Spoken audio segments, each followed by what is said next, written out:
Kesaksian ahli BNN semakin memojokkan Teddy Minahasa dalam persidangan. Sebelumnya, Teddy tak mau mengakui bahwa dirinya telah menyuruh AKBP Dodi untuk bekerja sama dengan Linda menjual sabu hasil sitaan.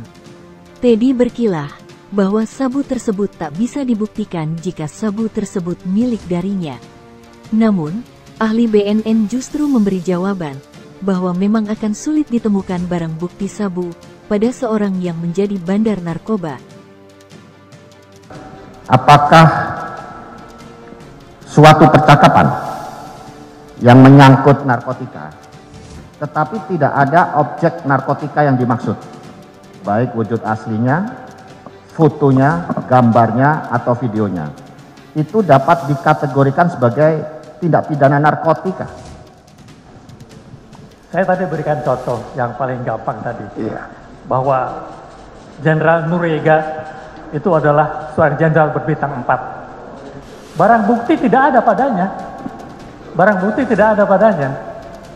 Tapi jika ditangkap drug enforcement Amerika, ternyata drug enforcement sudah mempunyai data-data elektronik yang sangat cukup dan sangat panjang. Jadi belum tentu orang yang terkena narkotika itu harus ada barang bukti padanya, harus dites darah positif, itu nggak perlu. Jadi bandar besar clean, pasti tidak akan ada narkotika padanya. Kalau yang seharusnya tadi tidak dilakukan, bagaimana bisa menentukan bahwa sabu yang di Jakarta adalah sabu yang berasal dari kota Bukit Tinggi? Saya kurang jelas. Maksudnya apa? Maksudnya? Kan itu tidak dilakukan, Pak, uji pembandingan ini. Ya. Jadi bagaimana bisa membandingkan atau bisa mengatakan bahwa sabu yang di Jakarta sekarang itu adalah berasal dari Bukit Tinggi? Ya. Jadi kemampuan lab kita, memang lab kita punya kemampuan untuk drug segregation tadi, sehingga bisa mengetahui barang A atau barang B berasal dari barang yang sama atau tidak. Baik, bentar. Jawaban dia tadi wajib.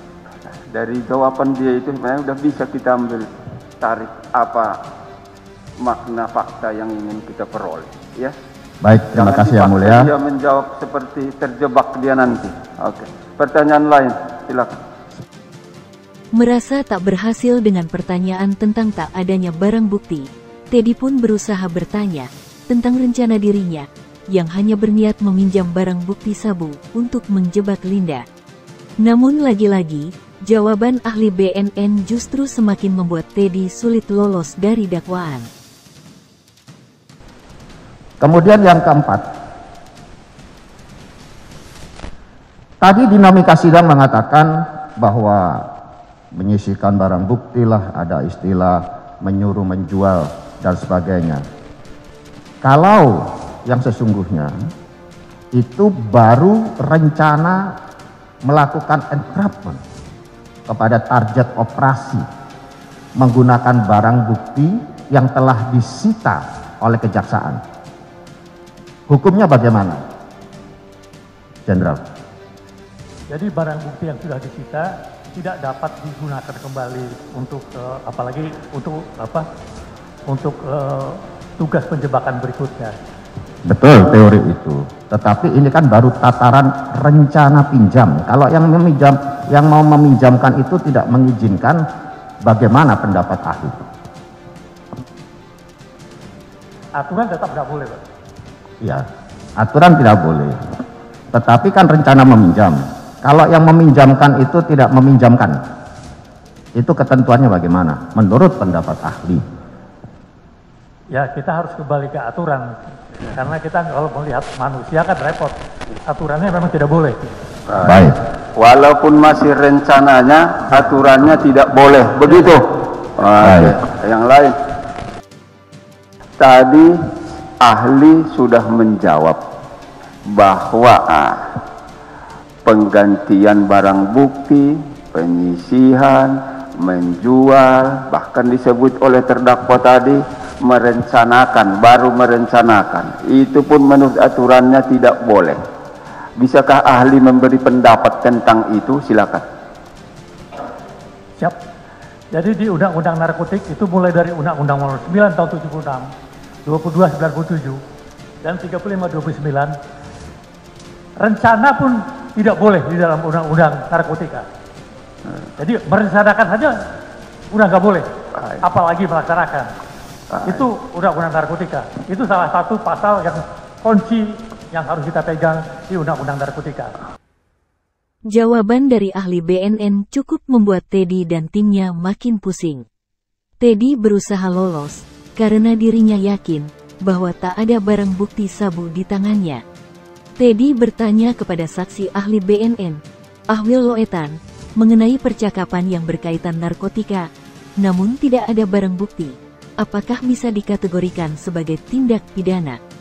Ahwil kemudian menjawab dengan contoh kasus peredaran narkoba yang dilakukan oleh seorang jenderal bintang 4 yang tertangkap Drug Enforcement Administration, Amerika Serikat, meski tanpa barang bukti di tangannya. Jadi belum tentu orang yang berkait narkotika harus ada barang bukti padanya, harus dites darah positif. Itu nggak perlu.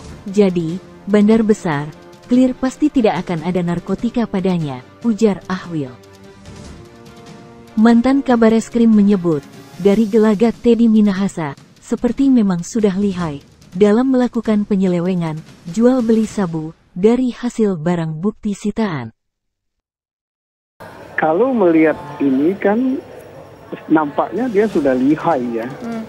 Langsung ngambil dari barang bukti, kemudian jangan-jangan ini di catatan barang 405 kg dicatat hanya 400, atau 425 dicatat hanya 425 akan dijual bertahap. Di media sosial sudah beredar tentang Teddy Minahasa ini dengan kekayaannya yang luar biasa yang terdaftar.